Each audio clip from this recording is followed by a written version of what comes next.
네, 문재인 정부의 적폐청산 작업이 속도를 내고 있는 가운데 민주당이 MB정부 시절 새로운 의혹이 담긴 청와대 문건을 또 공개했습니다. 당시 청와대가 방송사 인사에 개입을 했고 야당 소속 단체장들에 대한 사찰을 벌였다라는 새로운 의혹도 담겨 있는데요. 이러자 이명박 전 대통령도 처음으로 입장을 내놨습니다. 강하게 반발하고 나섰습니다. 추은호 YTN 해설위원, 유영아 개건 해설위원과 함께 이 내용 포함해서 정치권 이슈 짚어보겠습니다. 안녕하십니까? 안녕하세요. 예. 그동안 여러 가지 언론 보도를 통해서 제기가 됐었는데 민주당에서 어제 긴급 기자회견을 열고 몇 가지 내용을 공개를 했습니다. 일단 어떤 건지 정리를 해주시죠. 일단 민주당 적폐청산특위원회죠. 여기서 공개한 문건들은 어디서 입수를 한 거냐면은 국가기록원에서 사본을 받은 것이 아니라 국가기록원에 있는 청와대 자료들을 열람을 해서 그것을 옮겨 적은 다음에 재구성한 그런 문건들입니다. 복사를 해서 못 갖고 나오니까 안에 들어가서 이제 옮겨 적은 거죠. 그렇습니다. 이 문건은 이명박 대통령 시절에 이제 정무수석을 지냈던 김효재 전 정무수석의 보좌관이었던 김성재 씨가 사적으로 유출을 한 겁니다. 그것이 2012년 디도스 특검 당시에 디도스 특검이 입수를 했고 그것이 나중에 검찰로 또 청와대로 이관됐다가 이제 국가기록원으로 이관이 된 건데 어제 공개한 문건이 모두 5가지입니다. 하나는 문건 형태, 또 일부는 이제 노트 형태 이렇게 나눠져 있는데 청와대에 근무했던 인사들이 2012년 19대 총선에 출마하는 동향에 대한 거 지원해야 된다 그런 내용들도 있고요. 그리고 또 하나는 지방자치단체장들 31명에 대한 동향 보고 그리고 이들을 어떻게 대응해야 되느냐라는 문제, 또 향군에 대한 문제, 그리고 KBS와 관련된 문건이 또 2가지가 있고요. 또 이제 자필 노트에 보면은 이명박 대통령이 주재한 수석 비서관에 의해서 보고됐던 내용들 이런 것들이 지금 담겨져 있습니다. 그렇죠. 공식적인 석상에서 문서화됐던 내용들을 정리한 거거든요. 그런데 이 중에 논란이 됐던 게 최근에 문학의 블랙리스트와 관련해서 이명박 정부 때도 있었다. 그리고 이게 이명박 정부가 직접 보고를 받았다. 이런 얘기가 나오는데 그 내용도 포함이 됐다고요. 그러니까 어제 이제 공개한 것 중에서 스프링 메모 노트라고 있는데요. 거기에 이제 2009년 2월 20일 날 노트에 적혀 있는 거죠. 좌파 문화예술단체 한 다음에 라인을 근 다음에 VIP라고 되어 있다는 거죠. 예. VIP는 대통령을 얘기하는 겁니다. 그래서 이것은 결국은 대통령에게 이명박 전 대통령에 보고된 것이다.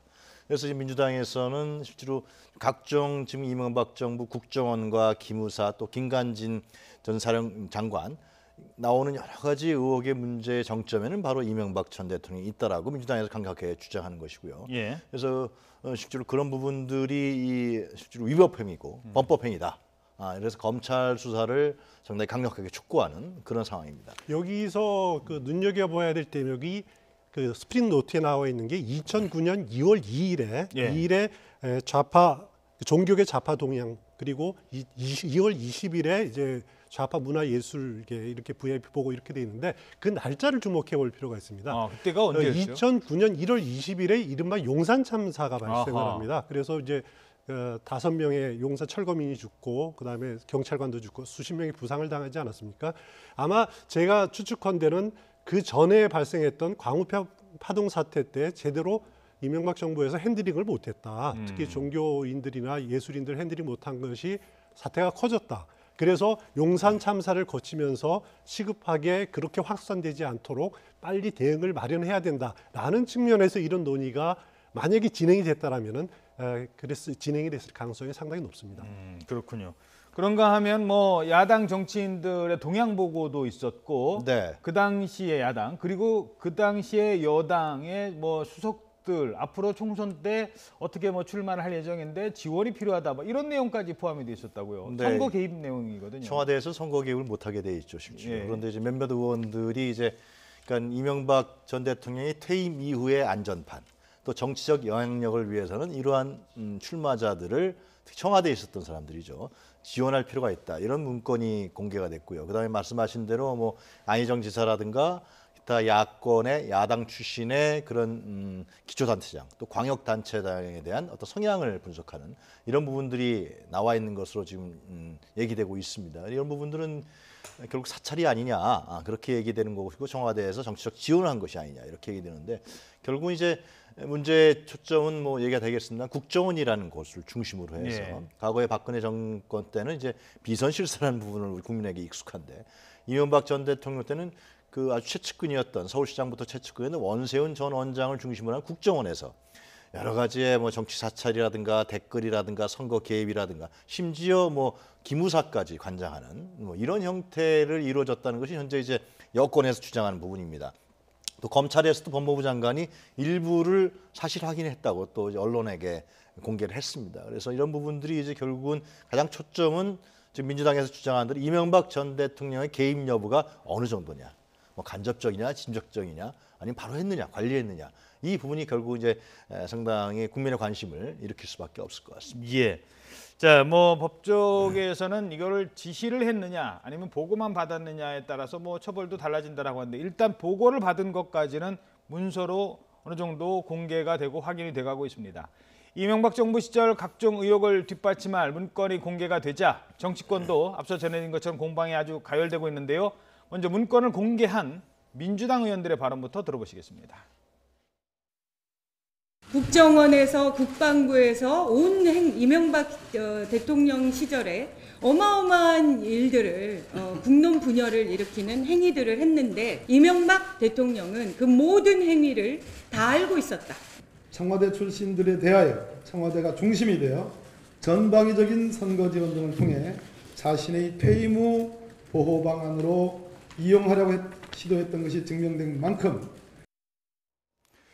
결국 이제 민주당에서 공식적으로 저렇게 국가기록원에서 자료를 봐서 수기로 옮겨졌고 재구성한 것을 공개를 했단 말입니다. 이게 그렇습니다. 정치적으로 어떤 의미가 있는 건지 간단하게 정리를 해주시죠. 일단 그 지금까지 그 이명박 전 대통령이 여러 가지 이제 뭐 2012년 총선의 개입 의혹이라든가 아니면 댓글 의혹 이런 부분에 대해서 명확하게 대통령이 개입을 했다라고 하는 지금까지 증거는 제시를 하지 못했습니다만은 어제 제시된 그 문건이 아니라 노트를 보면 그래도 VIP 보고라는 말들이 상당히 들어가 있었다. 이 부분을 통해서 결국은 그 정점이 이명박 전 대통령이 아니냐라고 그 야당들은 이렇게 주장을 하고 거기에 검찰 수사에 초점을 맞춰야 된다라고 지금 주장을 하고 있는 겁니다. 예.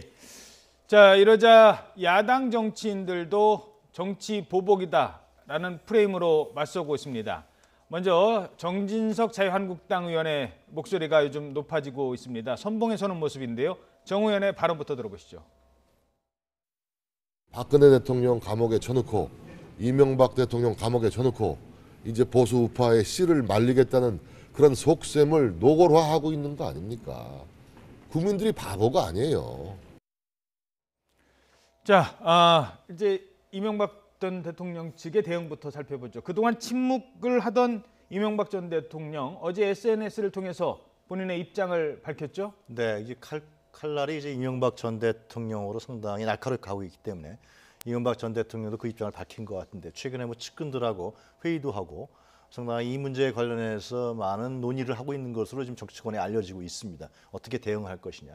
근데 이제 결국은 이제 정진석 의원, 그러니까 당시 이명박 정부 때 정무수석을 했었죠. 그렇죠. 정무수석을 중간에 했었는데 결국은 이렇게 나서서 얘기하는 것은 결국 이제 프레임 자체를 이것은 어떤 명백한 범법행위라든가 위법행위라기보다도 현재의 참여정부 이후에 나타난 문재인 정부의 어떤 정치 보복이다. 이렇게 프레임을 가져가고 있는 것입니다. 그래서 뭐 노무현 정부 대 그다음에 이명박 정부 전 정권의 어떤 이런 정치 보복 행위이기 때문에 이 문제에 대해서는 정치적인 것이지 이것이 위법하고 범법하거나 사실에 근거한 것이 아니다. 이렇게 주장을 하고 있는 것이죠. 그래서 향후에 이제 이런 부분들이 이제 과연 여권에서 어떻게 대응하냐 이제 중요할 것 같은데 제 생각에는요.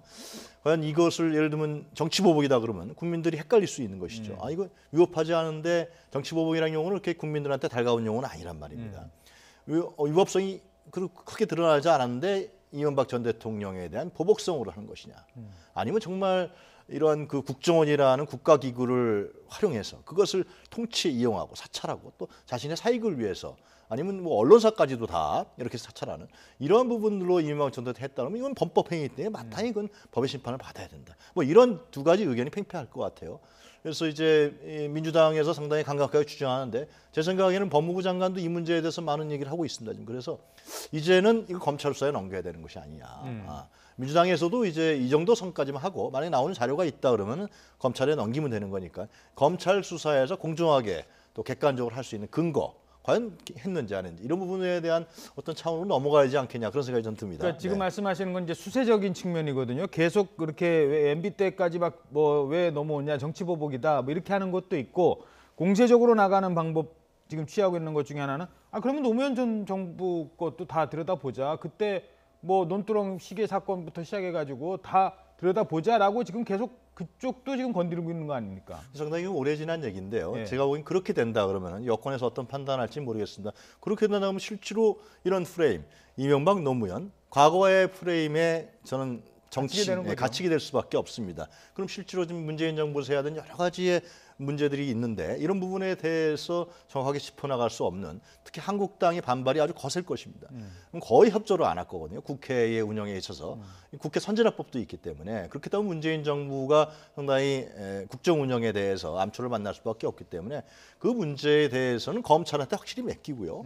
검찰 수사 나오는 대로 그는 언론에서 발표하고 검찰이 진행을 하면 되는 것이니까요. 그다음 또 재판이라는 문제가 있고 하니까 이 문제에 대해서 정치권에서는 이제 좀 민주당에서도 이 정도 선까지만 하고 검찰 수사를 확실히 지켜보는 이런 차원으로 넘어가는 것이 양쪽에 다 이명박 대통령도 마찬가지 아니겠습니까? 이 문제는 검찰 수사가 진행된다면 검찰 수사에 정확하게 응해서 또 측근들이 아마 상당히 검찰 수사에 할 수밖에 없는 불가피한 상황으로 가는 것 같은데요.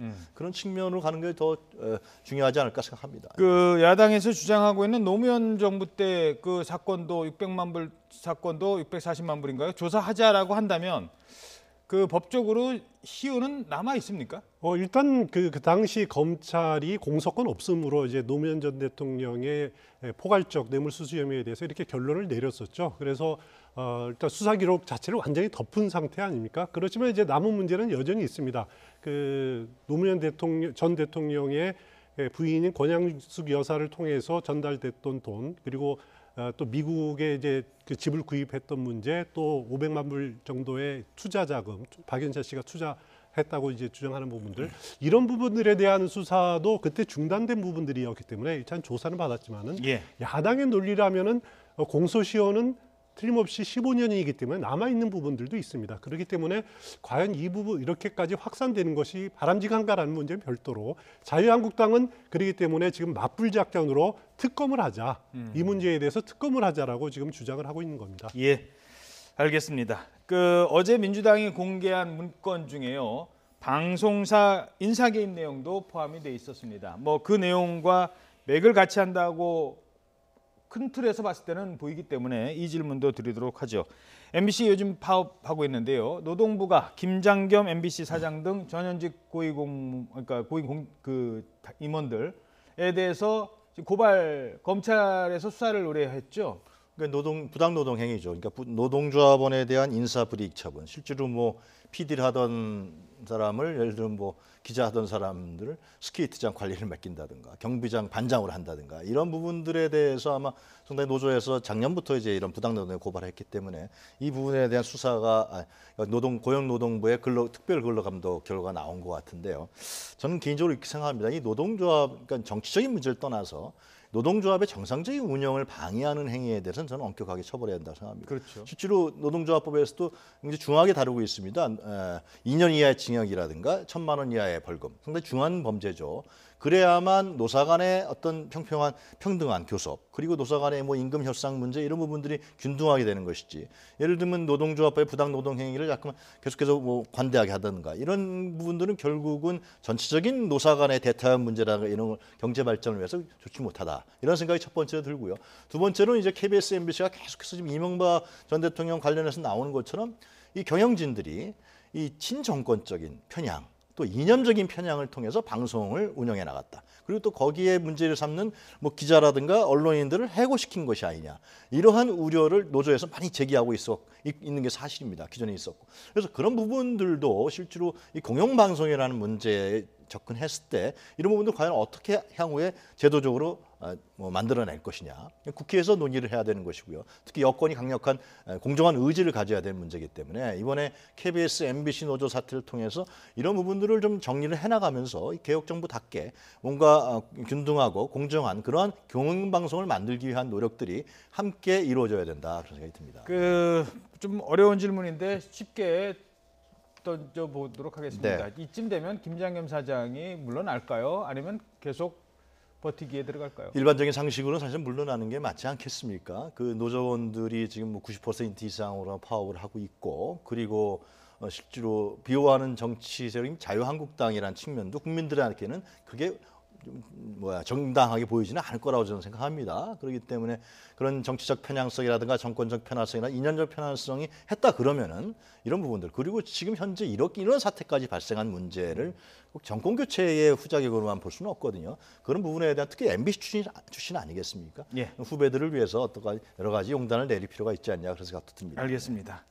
자, 뭐 하나만 딱 더 짚고 넘어가. 요즘 이제 계속 그 언론에 보도되는 게 이명박 전 대통령 테니스, 옛날에도 뭐 황제 테니스, 그렇습니다. 남산 테니스, 올림픽 그 공원 실내 테니스장 얘기 나오는데 요즘엔 또 기무사 테니스가 나온다고요? 기무 부대가 지금 고양시 덕양구에 있죠. 거기에 있는 실내 테니스장을 이용을 했다라는 것이 이제 구설수에 오르고 있는데, 사실 아시다시피 기무 부대라는 것은 그 군의 정보를 다루고 수사를 하는 그 굉장히 중요한 기관 아닙니까? 기밀이 유지돼야 되는 것인데 전직 대통령에게 이렇게 기무부대에서 편의를 봐주는 그런 경우입니다. 거기다 또 문제가 되는 것은 이명박 전 대통령이 올해 들어서만 20여 차례 이렇게 테니스를 쳤다 그러는데 다른 사람들하고 같이 갔다라는 거죠. 뭐 그 중에는 전직 테니스 선수도 있다라고 하는데 민간인이 이렇게 같이 동행을 했다라는 것은 과연 이것은 위법한 부분들이 아니냐라고 하는 그런 구설수에 오르고 있는 상황입니다. 예.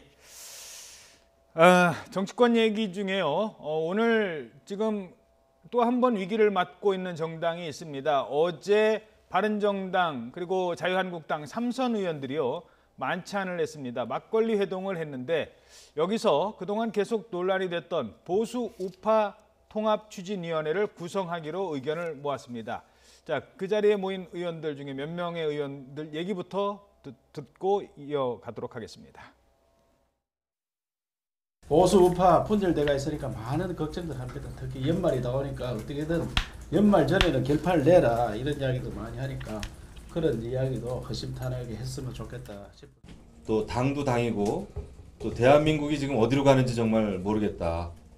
삼선 동료 의원으로서 우리는 하면은 하나다 해주시기 바랍니다.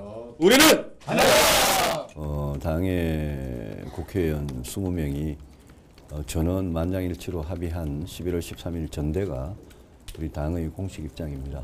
예, 그게 뭐 그거는 흔들림이 없고.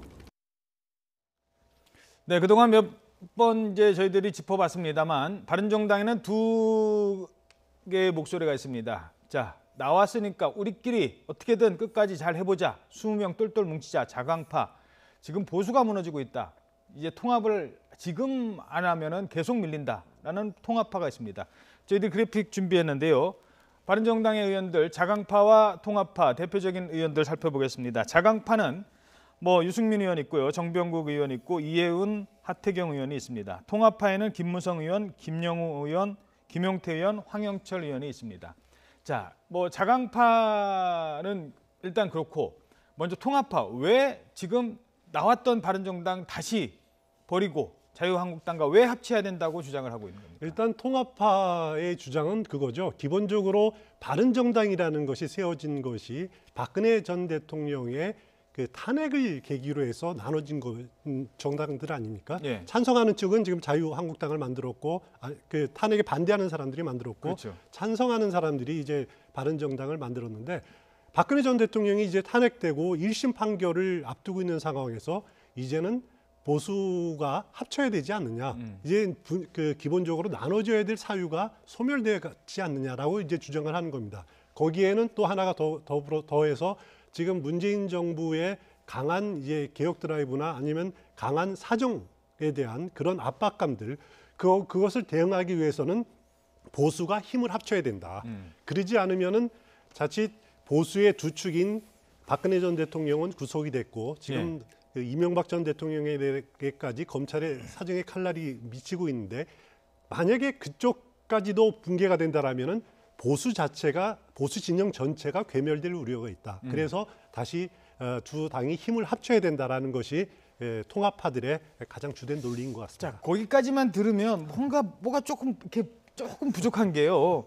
현실 정치에서 의원들의 입장에서 조금 더 다음 총선도 생각해야 되고 총선까지는 안 가도 지방선거 생각하고까지 한다면 더 솔직한 그 의견은 뭡니까? 다시 자유한국당과 합쳐야 된다는 솔직한 의견이라고 할까요? 명분은 보수 대통합이지만 내부에서의 어떤 그 바른정당의 헤게모니 문제라든가 이후에 바른정당이 취해야 될 어떤 그런 노선이라든가 이런 부분들, 특히 지방선거와 결합돼서 당선 자신의 지역구의 당선 여부, 지금 바른정당의 예를 들면 소속의 구의원이라든가 시의원들이 과연 당선될 수 있냐는 문제, 이런 여러 가지 부분들이 이제 복합되어 있는 거겠죠.